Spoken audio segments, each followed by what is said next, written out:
안녕하세요 여러분, 엘도입니다. 제가 채널을 운영할 때부터 한국어 교원에 대한 질문을 댓글이나 메일로 많이 받았거든요. 그런데 간혹 한국어를 가르치는 어학원 창업에 대해서도 물어보시는 분들이 계시더라고요. 근데 제가 사업을 해본 적이 없기 때문에 이 부분에선 질문을 받을 때마다 제가 상담을 해드릴 수 없다고 말씀을 드렸어요. 그건 지금도 변함이 없지만 여전히 많이 받고 있는 질문 중 하나이기 때문에 오늘은 어학원에 대해서 제가 알고 있는 내용 정도만 이야기를 해보려고 합니다. 첫 번째, 비자. 우리가 영어를 배우러 외국에 갈 때는 어학당이나 어학원에 등록해서 배우는 경우가 많잖아요. 근데 외국인들은 한국에 한국어를 배우러 올 때 어학원에 등록해서 한국어를 배우는 것보다 어학당에 등록해서 배우는 것을 선호하는 경우가 더 많아요. 왜 그럴까요? 그건 바로 비자 때문이에요. 외국의 경우엔 어학당이 아니라 어학원에 등록해도 학생 비자를 등록한 기간만큼 발급해주는 곳이 있거든요. 그런데 한국에선 학교 또는 어학당에 등록해야 학생 비자를 발급해준다고 알고 있어요.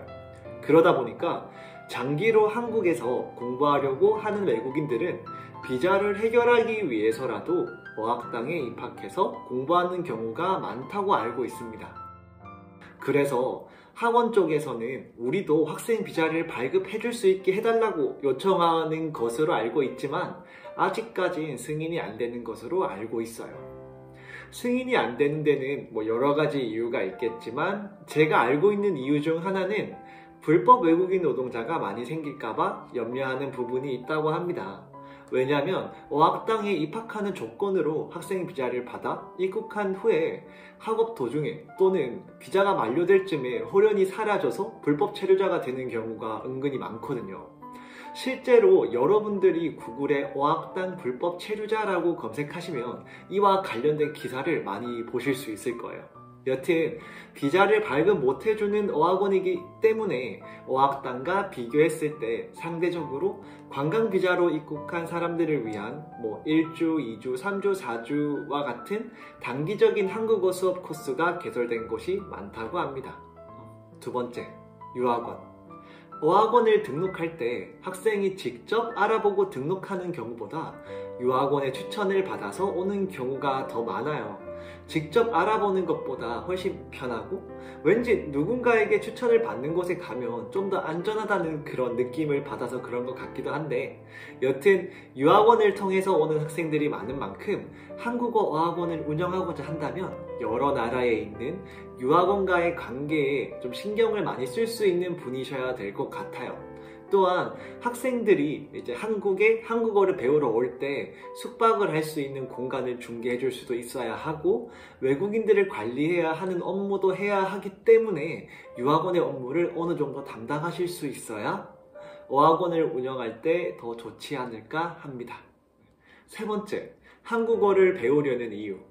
외국인들이 한국어를 배우러 한국에 오는 이유는 단순히 한국어만 배우려고 오는 게 아닐 확률이 커요. 솔직히 한국어만 배우고자 한다면 당장 유튜브를 통해서도 배울 수 있고 온라인 사이트에서도 배울 수가 있잖아요. 그런데도 외국인들이 굳이 한국에 와서 한국어를 배우는 건 한국어를 더 잘 배우기 위해서도 있겠지만 한국의 다양한 문화와 삶도 경험해보고 싶은 마음도 있기 때문일 거예요. 그렇기 때문에 학생들이 원하는 한국의 문화와 체험을 제공할 수 있는 게 중요한 것 같아요. 예로 K-드라마를 좋아해서 한국어에 관심을 가지게 된 학생이라면 K-드라마 대사를 알려주고 연기를 체험할 수 있는 클래스를 제공해요. 그리고 오디션까지 희망하는 학생들의 경우엔 오디션을 볼 수 있는 기회를 연결도 해주는 거죠. 실제로 이와 같은 걸 이제 협업을 통해서 하고 있는 어학원도 있는 것으로 알고 있긴 한데 아직까지는 한국어만 가르치고 약간의 액티비티 정도만 하고 있는 학원이 더 많은 것으로 알고 있습니다. 그렇게 학생이 한국어를 배우려는 이유를 잘 활용한 프로그램과 코스를 개발할 수 있다면 분명 큰 메리트가 되겠죠. 자, 이렇게 이번 영상에선 제가 어학원에 대해 알고 있는 내용을 알려드렸는데요.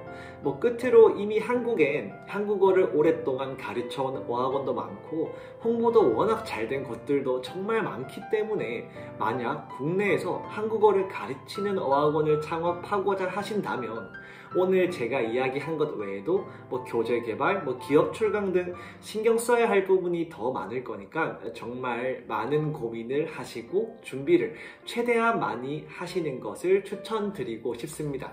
그럼 이 영상이 도움이 됐다면 구독과 좋아요 부탁드리겠습니다. 그럼 다음 영상에서 봐요. 안녕.